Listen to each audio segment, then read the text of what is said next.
Hi guys, so clearly it's a new day. Yesterday you watched me complete a project that I had no intention of doing. I had it on my radar to do next week, but I got an email notification early yesterday morning that our tree order is being delivered today, and it's for a project in the spring. So we're going to be using this area by the vegetable garden to winter them over. So I had to shuffle a few things around to get this area ready in order for the trees to come and we have a place to store them. We removed a lot of sod this year. We removed a bunch of grass in the front and the backyard. We rented a sod cutter, but it is a lot of work. It's a lot of manual labor and it's a lot of heavy lifting. Those sod pieces are extremely heavy to pick up and move around. And there's an area in the vegetable garden that I wanted to remove the grass, but I didn't want to do the whole sod cutter thing again. Did it this summer, it worked beautifully, but I wanted to try a different method that I've seen a lot online, and it looks a lot easier and less expensive, and that's using cardboard to smother the grass out. Just regular old cardboard, lay it down, put some mulch on top of it, and it kills the grass. So I've been watching a few videos and I decided to try it out, and I took you guys along with me. So let me just explain to you guys what I did yesterday. When I decided to try this method, I asked Mo if he could bring home some cardboard from work. So over the course of the last few weeks, he's been bringing home pieces of cardboard, and we've just been storing them in the basement until I was ready for this project. The one thing I did ask him though was to pay attention to the type of cardboard that he was bringing home.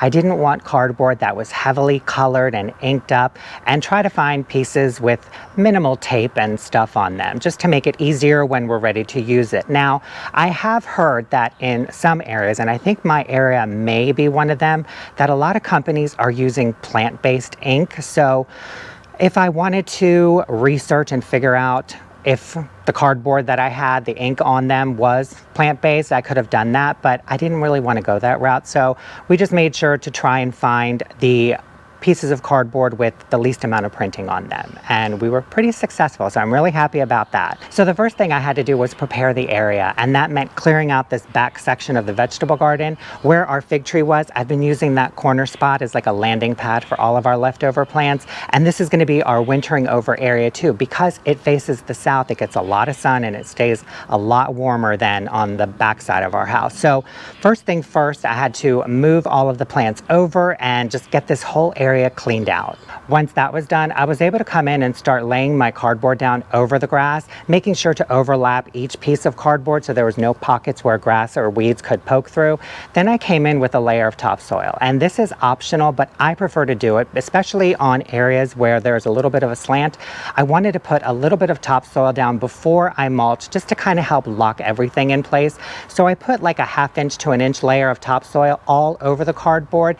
Then I came in with about a 2 to 3 inch layer of cedar mulch, and I always try to find and use cedar mulch. One, I absolutely love the smell of it. It smells like a cedar chest. And two, from what I've read on it, it repels a lot of pests and termites don't like it. So that's just an extra bonus, especially because I have it laid so close to the house. I didn't want to harbor or bring or invite any pests or insects to come in to this area and just cause a whole bunch of trouble. So I laid down a 2 to 3 inch layer of mulch, and then I came in and watered it all in because I wanted the mulch and the topsoil to get wet along with the cardboard as well, and just kind of lock everything in place so when we do get rain, it won't wash everything away. And it's actually, I didn't even need to do that because once I finished the project, we ended up with a whole bunch of rain. So it rained for the rest of the day, and it just kind of set the whole thing even better. So perfect. And this is what it looks like when it's all said and done. No grass, a beautiful layer of cedar mulch, and I did make sure, because I am working right up against the house, I made sure not to pile too much mulch against the house, so I did scrape it away a little bit, but you can see that it is a little bit on a slant. We purposely did that because I want to make sure to facilitate water drainage away from the house and away from the foundation, so it will just eventually flow right into the grass and then down and out. Here's what it looks like from the other side. I love the way it looks and smells. It still smells like a cedar chest.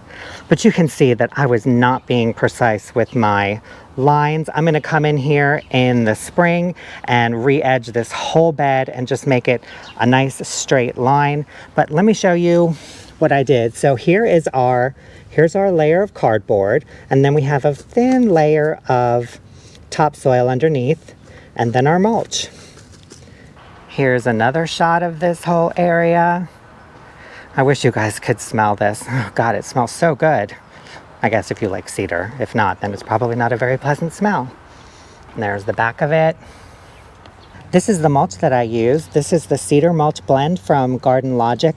I have this in all of our beds. Picked it up at Home Depot, and I absolutely love it. And this is where all of the plants are hanging out right now. They're going to be moved back over to the vegetable garden area. Once we get our tree delivery in, we can sort everything out.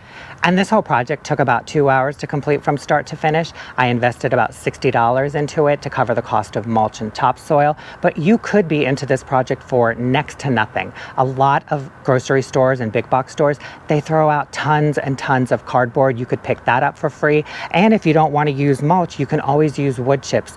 I know of an online company, chipdrop.com. If you sign up with them, they'll deliver wood chips to your door free. So between free wood chips and cardboard, the only thing that you really have to invest in is your time, and it doesn't take that much.